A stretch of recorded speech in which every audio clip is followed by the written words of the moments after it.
Wow. Jodie, right here to your, Sure. you look at me. Okay. This is Chris with GMA from the Philippines, and we have a question. We heard the end of the speech and couldn't quite make it out. It sounded to us that you were retiring. Oh, no, I could never stop acting. You'd have to drag me behind like a team of horses.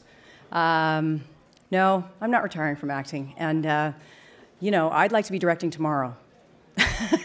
If you have something that's perfect for me, I'd like to be directing tomorrow. So, no, I feel I'm actually more into it than I've ever been. So what were you trying to express when you said That people change. Change is important. And, hopefully I'll be doing different things than I did when I was 3 years old and 6 years old and 10 years old and 20 years old.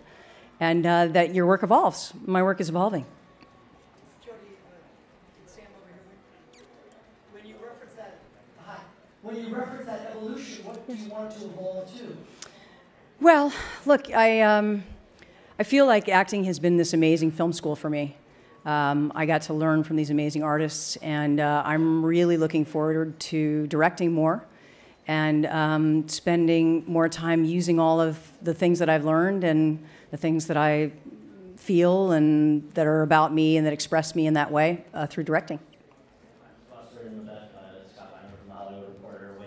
Oh, hi. I know. I'm totally deaf in one ear, so I have no idea where sound is coming from, but I see you, so there you go. I'm just curious what made you decide even to address the things that you're not going to address tonight. Why tonight? I know, is it the platform or the large audience that you know is watching?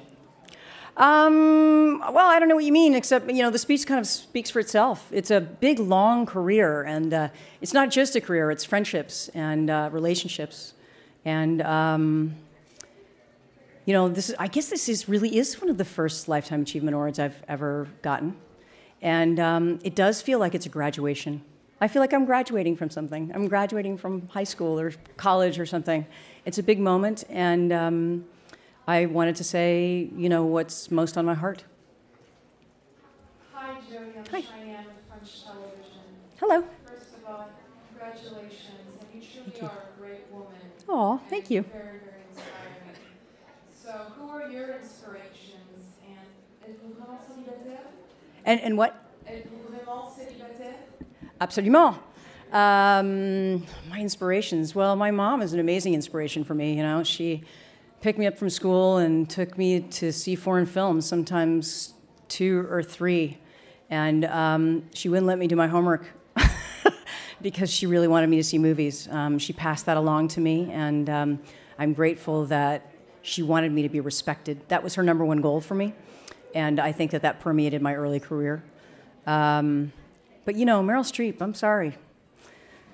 She's the greatest, and she does something that's beyond acting, honestly. It's really a transcendent experience watching her work. Hi, Jodie. Hello. From Hollywood Press Association. Hi there. You have a habit of speaking out when others hide in corners. You've done it for Mel Gibson, you did it for Kristen Stewart. Can you just talk a bit about the courage that takes and what makes you stand up and speak when nobody else does? Well, I know Mel Gibson extremely well, and he's someone that I love and that I've worked with, that I respect, and it's not difficult to say that. It's very easy to say that. The man that I know is a true and loyal friend, and considerate, loving, and I think it's important that when people are struggling, that you not run away from them if you love them. Kristen, I look at the room tonight, Kristen Stewart and Claire Danes, Jennifer Lawrence, all these young women that I've worked with who basically were child actors like I was a child actor. And I feel very protective of them because even though I think I have managed to get through the process relatively sanely, I have my scars, and I hope to be, in some ways, a member of their family that's out there protecting them. Jodie? Yes? Certain things in our life make us review our life. Yes. Those words that you said on stage were so touching, meaningful. When you knew you had this award, Yes. it set you on that thought process, reevaluating your life, reevaluating your future. I think that's what these awards do. Yeah, they're about looking into the patterns of your career and seeing how they express you and how they express you psychologically. I'm an actress, so that is what I do. You're attracted to material, you show your insides, the things that you move people. And that has an effect not just on other people, but on you as well. You know, that's what we do. It's all about our psychology. Thank you. It was clear from your speech that why was so important for you now, and I live from here on. Okay. Why it's important to you to keep your private life private, your professional life professional. But it seemed like there were parts of your speech that were cryptic and it might be more speculation about your personal life. Are you concerned about what people are going to think about this speech? You know, when you're writing about it tomorrow? No, not really. I think it stands for itself, and it's an expression of who I am and what I'm thinking and feeling, and yeah. Hi. Hi, we just got an email that I guess your Wikipedia page has already been updated saying you're retiring from acting. Oh, that's so funny. Which is so funny. Like, you couldn't drag me away. I mean, Tell us what's next for you when you say, do you think you're going to be directing more? I hope so. Yes, I do hope that I'm directing more, and I really want to focus on that more because I spent a lot of years with too many years in between my movies. And my films are very difficult to get off the ground. They're personal films. They're hard to get off the ground. And but, you know, there are also other avenues. Cable is very interesting to me now, and I've worked a little bit in television, and I'm enjoying that. Where are you? Oh, there are you. Hi. You said you talked about being a child actor. When Yes. you were a child actor, did you think that when you grow up, you were going to become a big actor? This way, and then No. you found out. What would be your choice? What would you like to be? You know, from the time I was little, my mom prepared me for the fact that my career would be over by the time I was 18.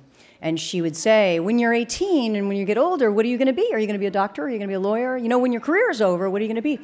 And there was a part of me that just assumed I would never grow up and be an actor. I'm very surprised that I ended up doing the same job that I did from the time I was 3. She also told me that when I was 40, my career would be over, so I'd have to find something new to do. And I kept waiting, 41, 42, 43, 44. I never thought this is what I would do when I grew up, but I realized that I get to exercise so many other aspects creatively: literature, psychology, philosophy. You know, it has the depth that you bring to it, and I didn't realize that when I was little, but now I do.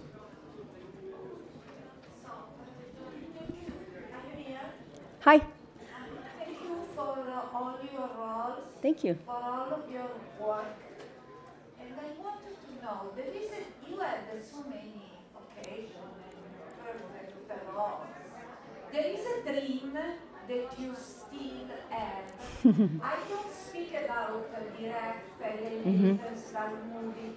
A dream that combine your life and your love for movies. Something that you didn't realize and you have. My dreams are really simple. In some ways, they're more of what I've already done. But most of my dreams revolve around directing. And, you know, telling stories that in some ways are the stories of my life. That sounds really self-involved, doesn't it? But it could be about Martians, and still it would somehow be about the things that have impacted on me, and that you know, being an artist is a way of saying, I'm here, and this is what I stand for. And I will never be tired of that. Hey, Jodie, now that I said you're in the back. Hi. Hey, so you talked about directing. What entices you about directing? What entices you about directing and telling stories that you what entices you really about it? And I guess I can't hear that. from the acting perspective, what do you bring to direction that maybe directors Ah. coming from So what was the first question? I'm sorry, it was loud. What excites you about telling stories behind the camera? I think that's my voice. I see the big picture, not the details. Most actors are detail people, and I'm a macro person, and I love the complete voice of being a director, so that it sounds like you, it feels like you. It's it's a full signature. What am I like and what makes me different? Because I'm an actor, I think that I talk to actors in a different way. I talk to them as if I was one of them, and I'm inside their process. I know how to be inside their process without being invasive. But I also feel that